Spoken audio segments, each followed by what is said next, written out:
J.D. Vance keeps demonstrating absolute zero of knowledge regarding the situation in Ukraine. Basically, what he thinks is that that is some kind of reason that both Russia and Ukraine are fighting about, and they can find some kind of solution. So the reason is very existence of Ukraine. This is something he cannot comprehend, unfortunately, because he's never been to Ukraine and most probably he never will. I'm joined today by Ukrainian veteran and YouTuber known as Operator Starsky. Thanks for talking to me. Thank you so much. It's a privilege. Putin's ceasefire started earlier today and will be going on for a couple of days or so.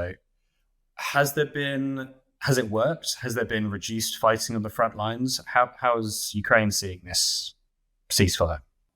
The situation didn't change at all, according to the reports coming from the front line. Mr. Sibiga also confirmed that Russian offensive continues along the whole front line. The only difference is that Russian drones are not flying today, which is, by the way, beneficial for Russians. That is actually beneficial for them because, as you probably know, Ukraine hit several critical factories producing weaponry and equipment and explosives in Russia. There was this massive strike that took several days. And at this very point, Russians are struggling with producing the same number of drones as before, and actually delaying strikes benefits them because they can accumulate enough drones and hit us with the number of drones that is like twofold or threefold.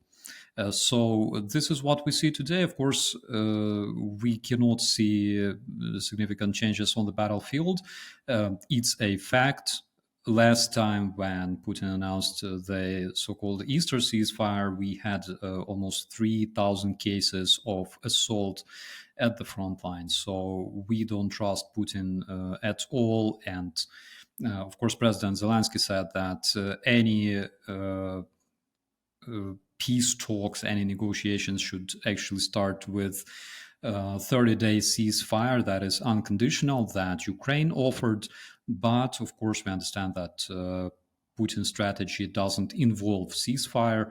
They didn't invade Ukraine because they wanted peace, and that's why we don't trust those fake ceasefire that Putin offers.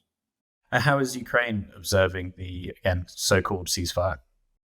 So on the front lines, we have continuing assaults by the Russian troops. In the area of Pokrovsk, there is massive combat, including artillery. Similar situation in Kharkiv, in the Kharkiv direction. North of Sumy, the front line is not sleeping. It's active just the way it was active yesterday. And moving on a little bit on to the future of support for Ukraine. To me, the minerals deal seemed somewhat conspicuously timed with the step back from negotiations as well. Do you think this was related or just a coincidence? Well, as a military, I don't really believe in coincidences, and I don't really believe that this was a coincidence as well. However, on the other hand, trying to stay optimistic, again, because all Ukrainians are more or less optimists, I think that there's a difference between withdrawing from negotiations, withdrawing from peace talks, and between withdrawing from support for Ukraine, withdrawing from supporting Ukraine. Those are two different things. And if we are talking about current process that most probably take place, United States withdrawing from the peace talks between Ukraine and terrorist federation.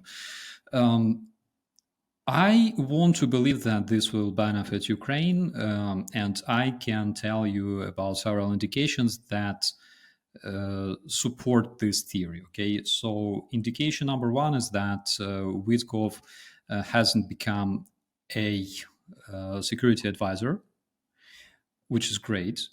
The very fact that United States withdraw from negotiations means that Wittkov will not be able to go back and forth between Washington, D.C. and Moscow anymore, which is again good because we know that Putin tried to lobby his interest through Wittkopf, sending those cringy portraits to Donald Trump and things like that. Another indication is that new deal on defense aid that was worth $50 million that was announced in early May. There was another announcement made on another let's say cooperation or agreement that was worth 350 million euro, and that would include parts for F-16s and other things. And there were also two more indications. One of them was the sanctions, the new package of sanctions that was allegedly prepared by Lindsey Graham, and there was clear message that current sanctions that are placed on Russia will not be lifted.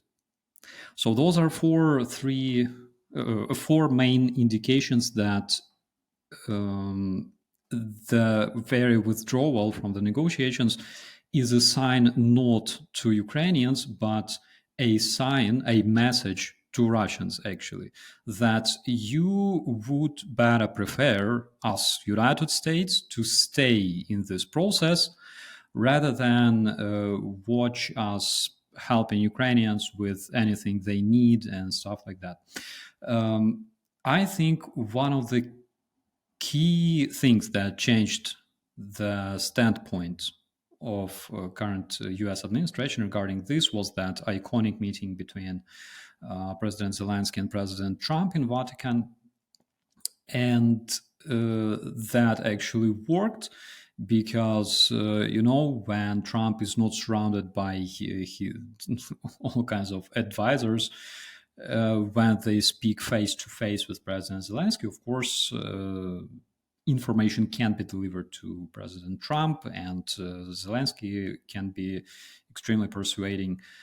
But the problem is Zelensky cannot stay in Washington 24/7 advising Trump all the time. And unfortunately, Trump will keep being advised by people like J.D. Vance, who openly hates Ukraine, by people like Wittkopf again.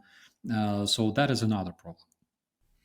Do you think, going off of that, the US stepping back from negotiations could have been something that Zelensky asked for, to give Ukraine a larger voice in the talks, but also so that it reduces some of the, like you say, the Kremlin lines coming through to Trump from his advisors?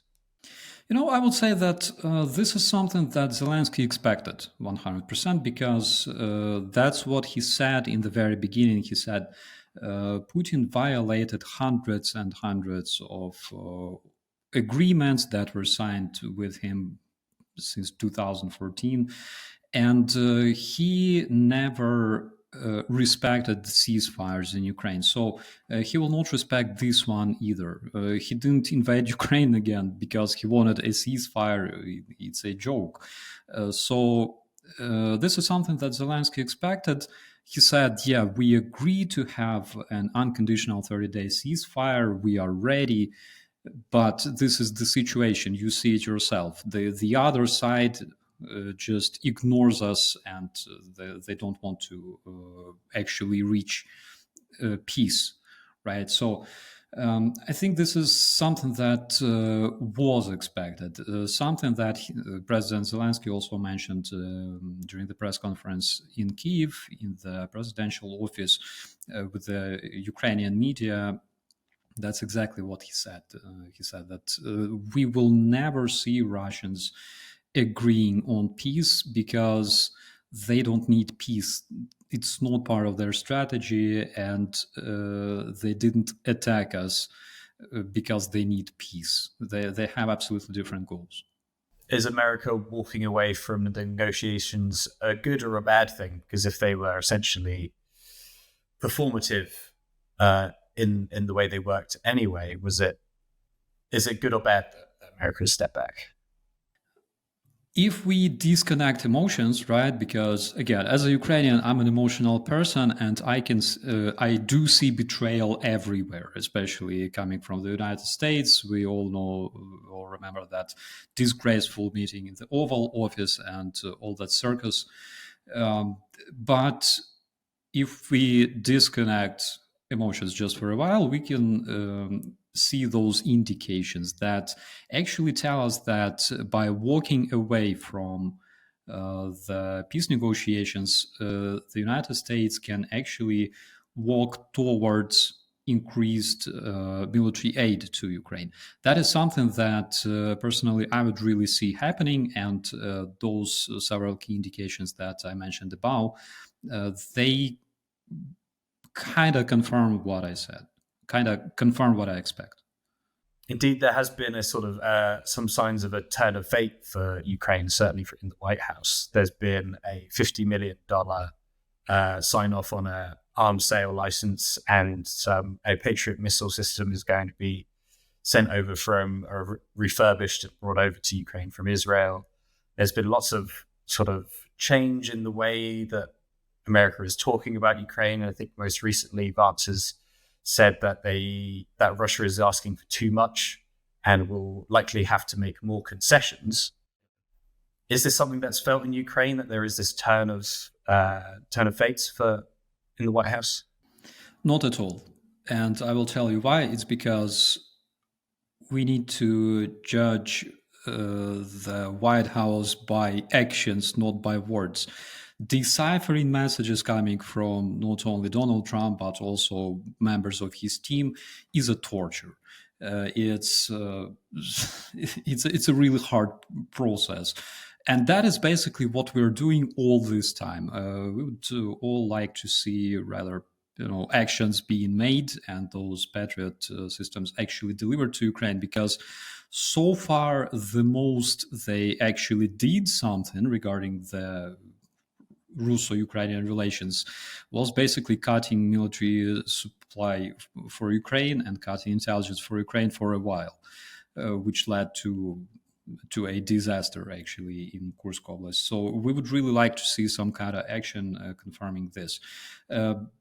Until it happens, we will keep deciphering different messages and statements coming from current administration, because again, J.D. Vance, when he was talking about Russia in Munich, and he said that Russia wants too much, it was said actually in the context that justifies Russia, like J.D. Vance usually does. He said Russia wants too much, but generally we can understand that.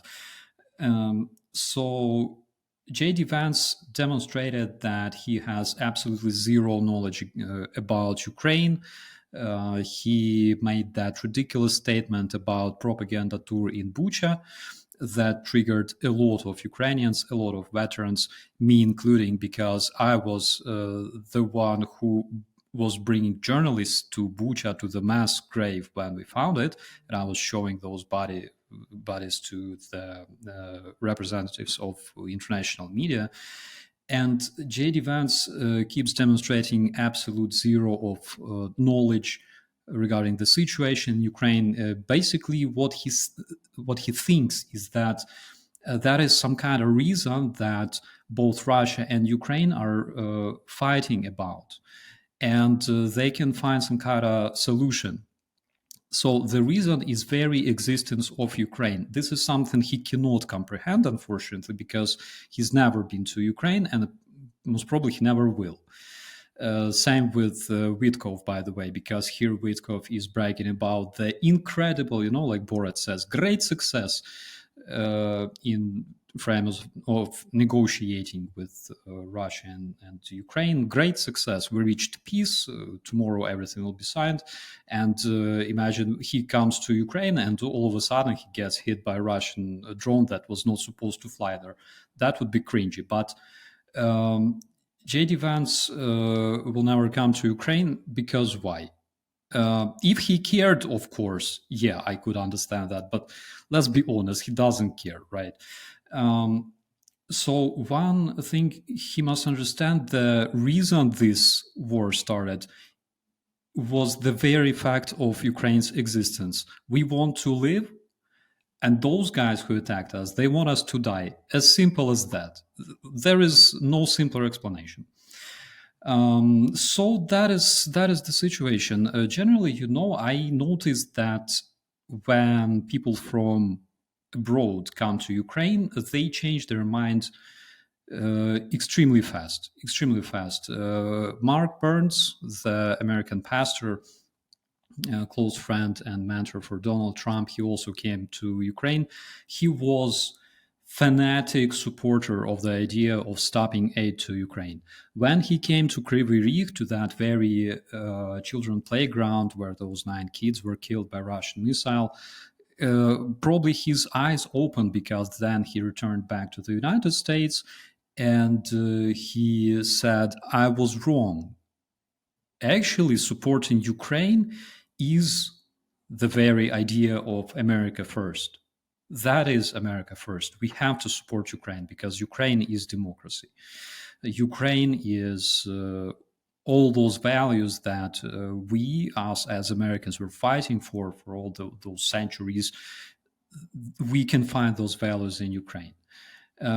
We won't see Wittkopf or J.D. Vance coming to Ukraine for that very reason, because it can change something in their perception, and generally speaking, they just don't care. Would you be willing to host JD Vance if he were to come to Ukraine?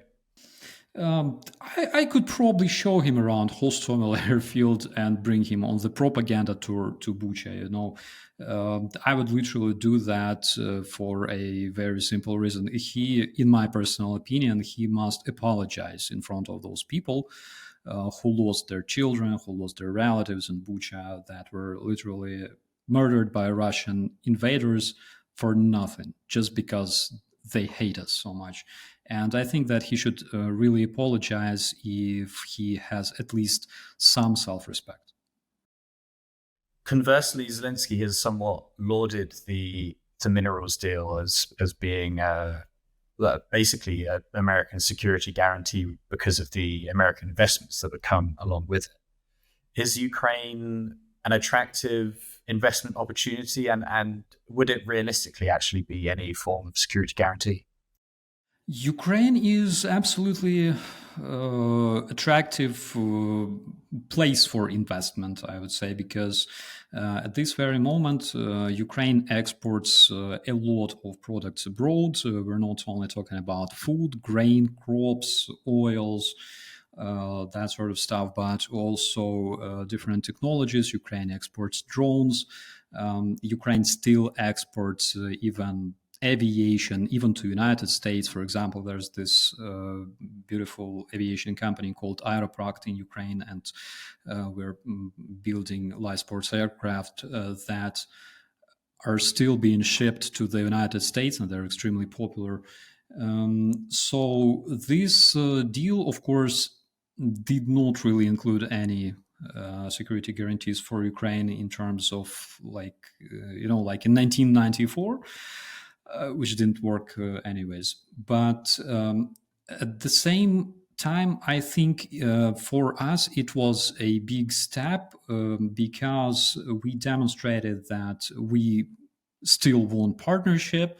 We still consider United States our partners, and for us it was better to sign this agreement than just ditch it, especially considering that the White House actually agreed for this current edition.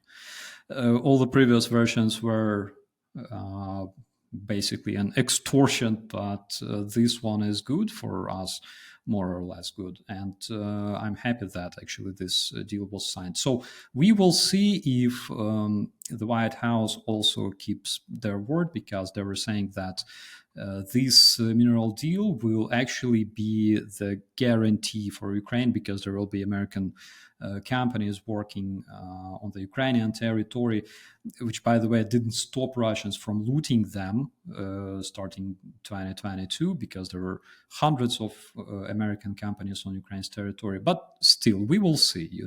It's better always to show that we are ready to cooperate and work together than just proudly stand aside like like Russia at this very moment.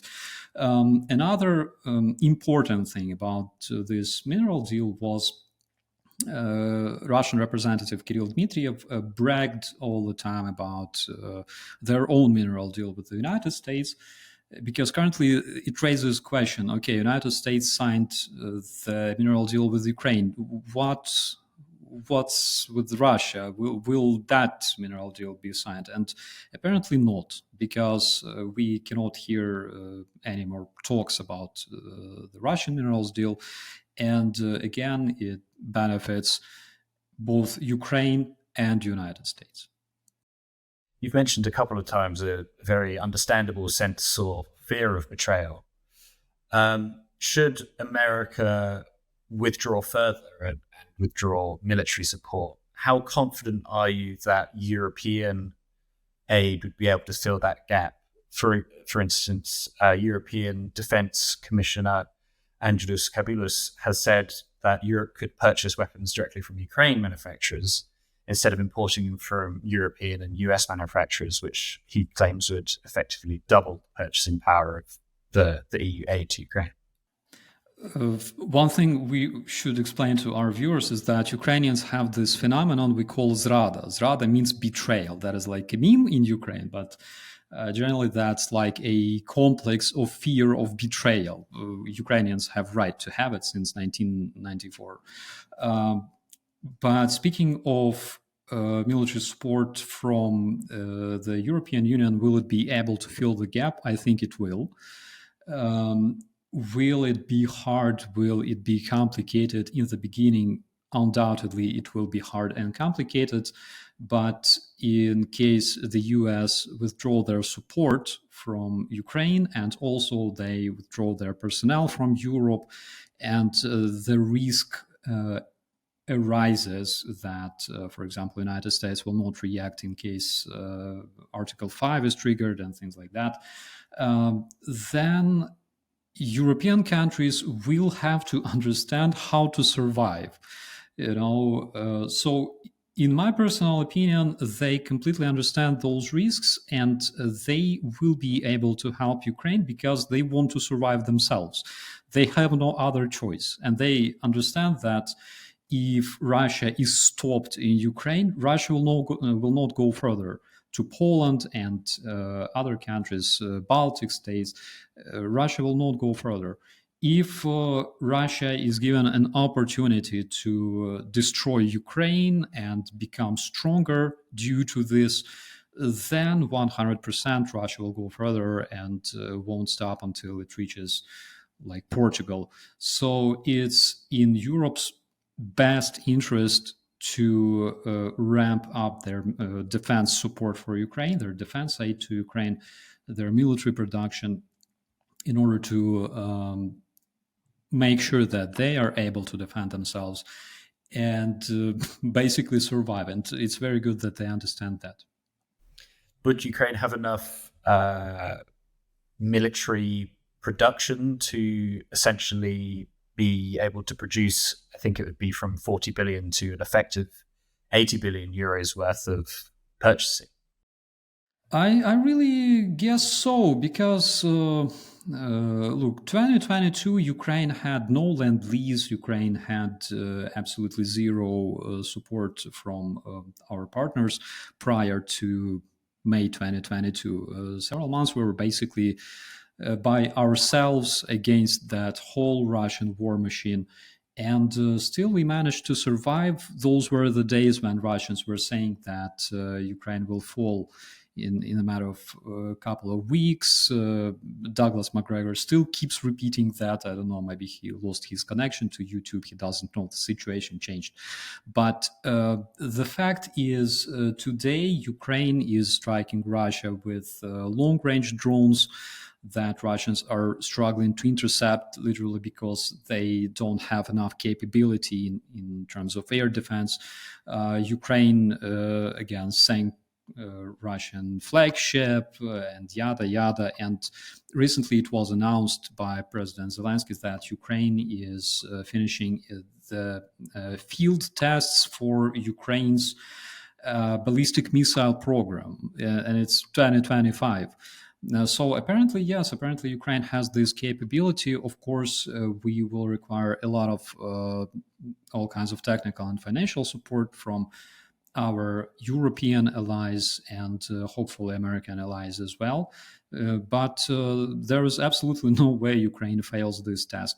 Ukraine is, generally speaking, very rich country, okay? Because if we're talking about the minerals deal, the resources, the rare resources in Ukraine, they were estimated at something like $14 trillion.